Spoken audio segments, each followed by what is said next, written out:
Istri pilihan ketua mafia, bab 69, menuju tamat. Max selalu menemani istrinya setiap hari. Dia seorang suami yang memiliki banyak waktu luang. Cabang baksonya sudah di mana-mana, hampir di seluruh Jabodetabek, dari kedai bakso kecil-kecilan hingga menjadi sebuah usaha yang berkembang dan merajai di berbagai kota. "Sayang, tidurlah, besok kau kerjakan," tanya Diandra yang berbaring di atas ranjang. Sedangkan Max masih bermain dengan kedua buah hatinya yang masih main di malam hari. "Gaklah sayang, aku bos yang bebas. Mau kerja atau libur?"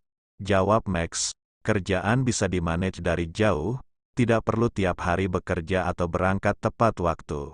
Dia freelance, bisa kerja sesuka hatinya, tapi uang tetap masuk kantong." "Beneran?" tanya Diandra. "Iya sayang, sebulan penuh di rumah bersama si kembar juga oke aja," jawab Max. Ternyata berdagang memang cocok untuknya. Dari berdagang senjata api, bom, mafia tanah, sampai narkoba sekarang jadi pedagang bakso. Rezekinya gak jauh dari dagang. "Alhamdulillah, beneran sayang mau di rumah?" tanya Diandra. "Apa sih yang enggak untukmu dan buah hati kita?" jawab Max. Diandra tersenyum. Senangnya selama cuti bisa bersama suaminya, seharian penuh bersama dan melakukan banyak hal. "Sekarang aku ini pebisnis bakso yang sukses sayang, berkah meninggalkan pekerjaan haram," ucap Max. Dia tidak menyangka usaha baksonya akan berkembang seperti sekarang. Dia memiliki 50 cabang di berbagai kota. Uangnya mengalir deras sampai Max tinggal duduk uang yang kerja untuknya. "Iya sayang, kalau niat kita baik insya Allah hasilnya juga baik," sahut Diandra. Max mengangguk sambil bermain kembali dengan buah hatinya. "Sayang, aku ngantuk. Bolehkah aku tidur duluan?" tanya Diandra. Dia lelah begadang tiap malam, menyusui si kembar yang sekali nyusu bisa 1 jam. Belum ini ada 2 anak, semakin membuat Diandra kelelahan. "Boleh sayang, aku bisa tidur siang, kau lebih butuh banyak istirahat. Nanti kalau si kembar hausku bangunkan," sahut Max. Diandra mengangguk. Lebih baik dia tidur untuk mengistirahatkan tubuhnya. Sedangkan Max menemani 2 jagoannya bermain. "Umi lagi istirahat, jangan nangis ya. Main sama Abi aja," ucap Max sambil memegang tangan kecil 2 anaknya. Bayi-bayi kecil itu hanya diam. Sesekali tersenyum, entah senyum melihat ayahnya atau melihat sekeliling. "Kalau ada yang bandel bilang Abi," ucap Max. Dia begitu senang memiliki anak, bawaannya pengen deket terus. Max membayangkan dirinya yang dulu seorang mafia kejam dan sadis, sekarang bertekuk lutut di depan 2 bayi yang renta. "Abi sayang Erlan dan Ava," ucap Max. Dia menciumi satu persatu bayi kembarnya. "Ya Allah, terima kasih Engkau sudah menganugerahkanku seorang istri yang soleha, dan kedua buah hati yang lucu-lucu," ucap Max. Dia bersyukur memiliki mereka semua, hidupnya menjadi terasa lengkap. Max mencium kening Diandra, lalu membelai wajah cantik yang tertidur. "I love you," bisik Max. Kemudian dia kembali bermain dengan bayi-bayinya. Uik, uik, uik, bayi-bayi itu menangis. "Aduh, nangis lagi dua-duanya," ucap Max bingung. Kedua bayi kembarnya nangis barengan. "Gak mungkin bangunin Diandra, dia baru tidur, kasihan," ujar Max. Max berinisiatif mengambil stok ASI di kulkas yang ada di kamarnya lalu dihangatkan. Nah, susu datang. Max membawa 2 botol susu untuk 2 jagoannya. Dia duduk di atas ranjang, mulai memberikan susu pada 2 jagoannya yang haus. "Jangan rewel lagi ya, Abi kasih susu nih," ucap Max. Kedua bayinya langsung anteng. Mereka menyusu dengan penuh antusias. 1 jam berlalu, Kedua jagoannya sudah habis 1 botol dan masih juga nyusu. Nyusunya lama banget. Pantes istriku kelelahan, keluh Max. Ternyata sekali nyusu cukup lama sampai tangan Max lelah memegang botol ASI itu. Jagoan, apa kalian tidak berencana menyudahi semua ini? Tanya Max sambil memperhatikan kedua bayinya yang asyik nyusu. Max melepaskan botol ASI dari mulut kedua bayinya, seketika kedua bayi itu menangis. Aduh, masih mau nyusu lagi. Mau tak mau Max kembali memberikan susu sampai mereka kenyang. Uik, uik, uik. Kedua bayi kembarnya menangis lagi.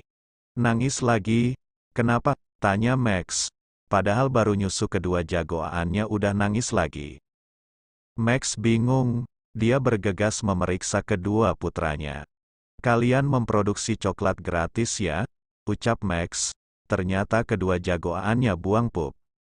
Max menganti popok kedua bayinya bergantian, lalu menemaniku mereka sampai tidur.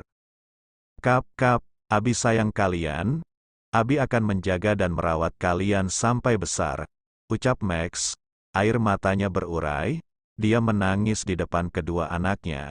Begitu banyak dosanya saat menjadi anak, sekarang dia merasakan jadi orang tua.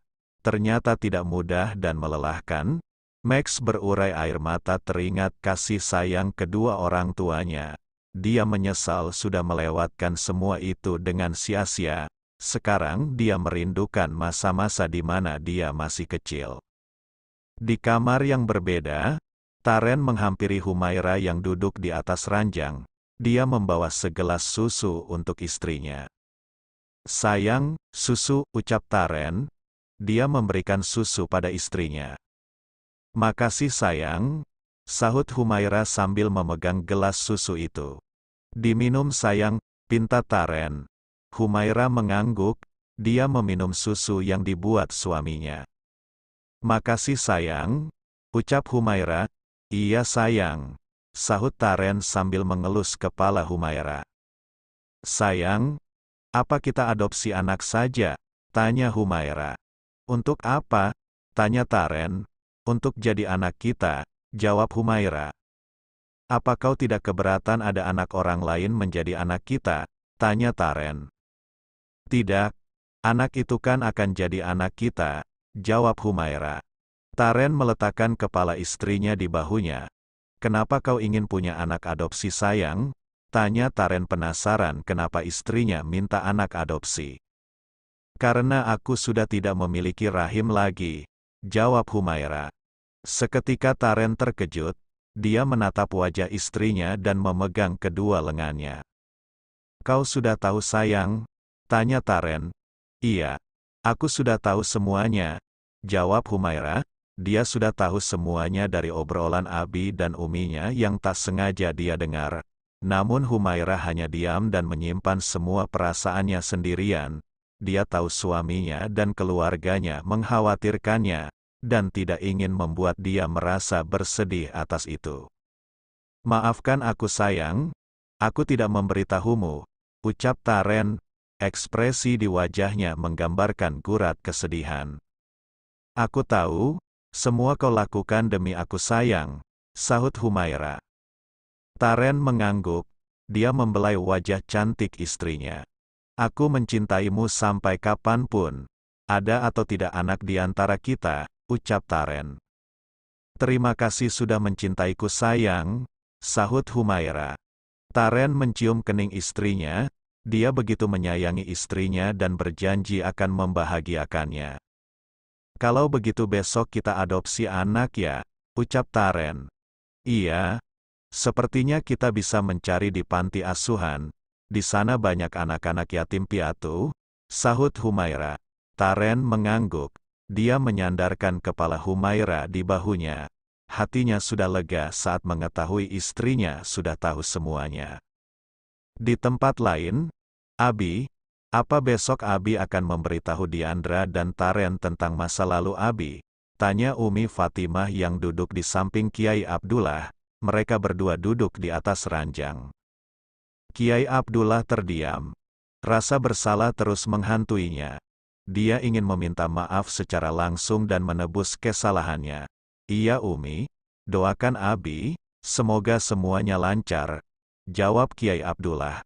Bersambung, jangan lupa berikan komentar membangunnya ya. Maafkan juga jika masih banyak kekurangan dalam channel ini. Terima kasih semuanya. Love you Sekebon. Semoga bisa menghibur teman-teman semua. Jangan lupa subscribe, like, dan bagikan. See